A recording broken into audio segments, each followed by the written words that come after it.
We're in Chapter 10, Consciousness. So why there is a universe? Why there is something rather than nothing?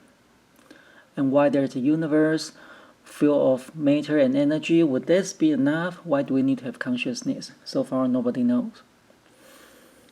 And to study this topic is very difficult to study consciousness.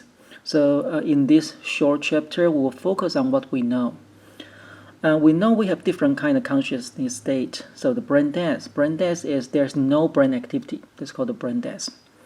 And the coma is there's still brain activity, but a lower level of activity, and also no response to the outside stimulus. Vegetative state, that's the brain have limited activity, they have limited response to the outside.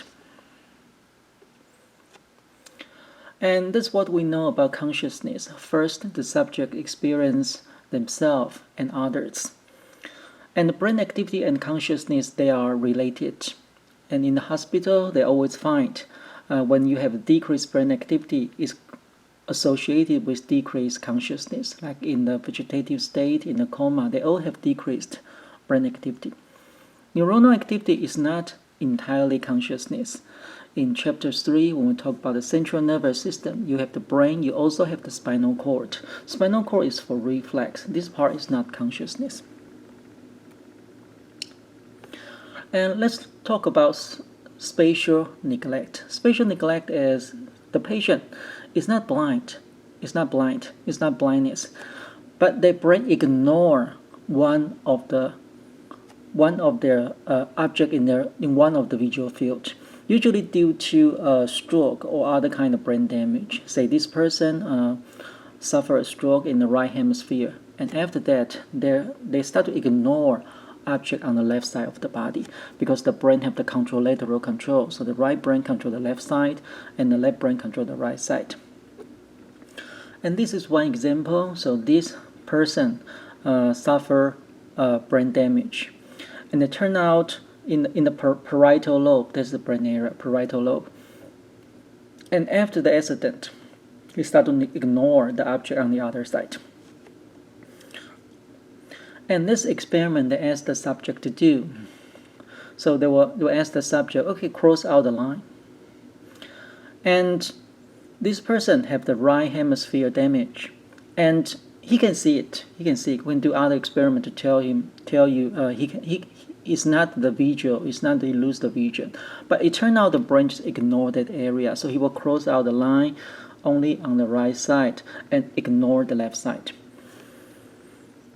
And this is another experiment. So they'll give the subject this picture and ask him, okay, copy it. And you will only draw only one side, ignore the other side.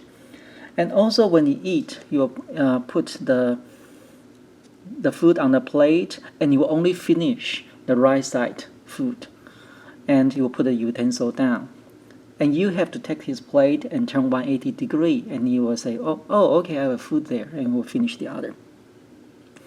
So that's the spatial neglect due to the damage in the parietal lobe.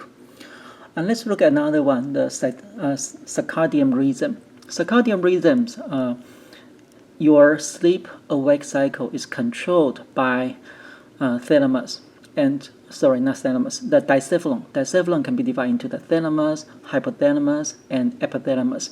So it's the hypothalamus and epithalamus, these two areas. The hypothalamus, there's one nuclei. Hypothalamus have several nuclei. One of them is suprachiasmatic nuclei. This is the area received the input from the light. So the light go to your retina will go to this area, SCN, suprachiasmatic nucleus. And it will directly affect, this will go to talk to another area called the pineal gland. And the pineal gland release the melatonin, that's the hormone. So the SCN, that's the brain area in the hypothalamus. Yeah, my PhD happened to study the hypothalamus area. There are several different nuclei there. And they will detect the light cycle. So your sleep-awake cycle is correlated with the light cycle. And this takes a few days to change. So when you fly to a different time zone, you found, okay, your sleep-awake cycle still follow your old time zone. That's because, well, this take a while. This takes a while. And one thing you can do to speed up this process is you go out and take the sunlight around noon. This will help, but it still take a few days. And when the sunlight goes to the SCN, this will go to your epidermis. In the epidermis, the most important area is pineal gland. And the pineal gland releases a hormone called melatonin. And melatonin's level correlated with your sleep and awake cycle. So every night around 11 p.m., your melatonin levels start to increase. Then you go to sleep. And around 6 a.m., your melatonin levels start to decrease, and then you wake up. So this will control your sleep awake. And that's the epidermis, and that's the pineal gland. It releases melatonin. So why do we sleep? At first, scientists think, well, you sleep to save energy. And gradually we have more and more evidence say that's not the truth, because they study, especially after they have the EEG, we'll talk about the EEG next slides. They studied the brain activity. They found the brain is actually more activated when you sleep compared with when you're awake. And when they study the energy reserved when you go to sleep, it's about 160 calories. 160 calories is 1 can of soda. That's it. And you have to stay in 7-8 hours unconsciousness, and during those times, the animals, you are very, very vulnerable. Other animals can come to attack you. It doesn't make much sense. So the new theory, they don't think you sleep to conserve energy. You sleep to do this. One is memory. So we talk about learning the memory, and we know his hippocampus got involved to turn your shorter memory into long-term memory. And sleep will help. You need sleep. Actually, if you don't sleep well, the hippocampus function is compromised. And the second one is rehearsal, what you learned during the daytime. So still about learning and memory. So if you don't sleep well, actually you don't learn well. And let's look at the methodology. That's the EEG. EEG is like a hat you wear, and there are 40 electrodes on the head, and they will measure your brain activity. So in the sleep study, they will ask the subject, okay, wear the hat and go to sleep. And during those 7 hours, 8 hours, they'll measure their brain activity. And that's what they found. So sleep have different stage. When you're awake, you found it's actually a lot of noise because your brain is pretty busy and they don't fire synchronously. So all the neurons, some generate action potential quicker, some generate slower, so they cancel each other out. That's why when you're awake, you have noise. And when you go to sleep, your neuron, actually, they still fire, and they have more and more synchronized waves, so they have those delta activity. So go to stage 1, stage 2, 3, and 4, and they go to the deeper and deeper stage, and there are more delta wave.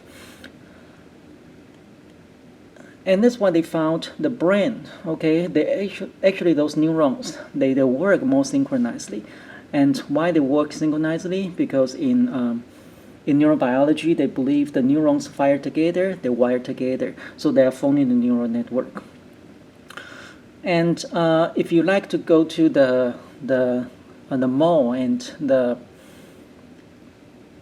they try to sell you the matrix, they'll tell you, okay, our matrix is good, so you sleep in the matrix, you will have a lot of delta wave. They don't know what they are talking about. Most of them don't know. And you can show them this picture. So you have the delta wave, means you're in the deep stage of sleep, and that's good quality of sleep. And let's look at the REM. REM is rapid eye movement.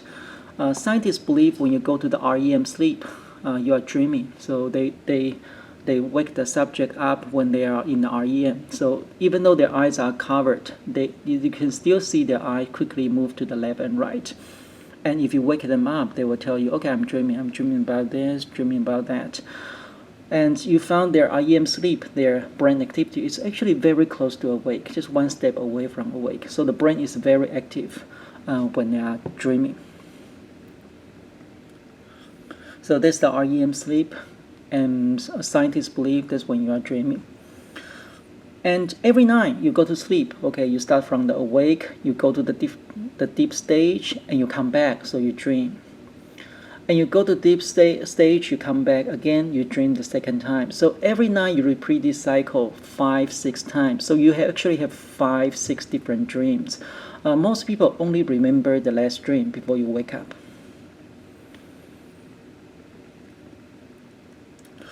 And we talk depression. Depression is a pretty serious mental disease. And compared with normal people, their sleep cycle with depressed people, their sleep cycle, we found the normal people, okay, they gradually go to the deep sleep and they go back to the REM, the dream, and repeat this cycle for a few times. People with serious depression, you found they quickly go into stage 4 and come back and dream, right? And suddenly they're awake in the middle of the night, and they are very awake, and they feel so helpless, they don't know what they can do. And they interrupt their sleep-awake cycle, so their body could not recover, and they look very sick. So depression is their psychology eventually affect their physiology. And this also happens in other kind of mental disease, like PTSD or other kind of mental disease. Okay, content of the dreamings. Some people believe it can tell you your future. So let's look at a little bit of it. This is psychoanalysis. So psychoanalysis, Freud is the father of psychoanalysis. He believed a lot of bad things happens too painful, and your brain try to suppress the feeling. So they will put into the unconsciousness. It's like something you don't want to see in your home. Just put them into the box and throw it into the garage. And the dream can release it. Okay, if you enjoy it, let's look at some of them. Have you dreamed about death? It's not always bad. So death means new beginning. So probably you're looking for a new beginning. Or you dream of falling, okay? And that's the indication of you lose control. So you have too much lose control. So that's why you dream you're falling all the time. Or you dream about you've been naked in front of people. And that means you're pretty vulnerable. So there are a lot of things you cannot control. You feel vulnerable. That's why you dream about this. Is it true? I don't know. Dream about taking exam. Okay, I dream about this all the time. I'm too stressful. That means being unprepared. You always worry about you're being unprepared. Yes, I teach in too many classes. I always worry about I'm not prepared enough. Too stressful life. So far, well, okay, if you enjoy what we talk about so far, there's no scientific evidence say it's true. So, do some practice. Okay, that's the short lecture for today.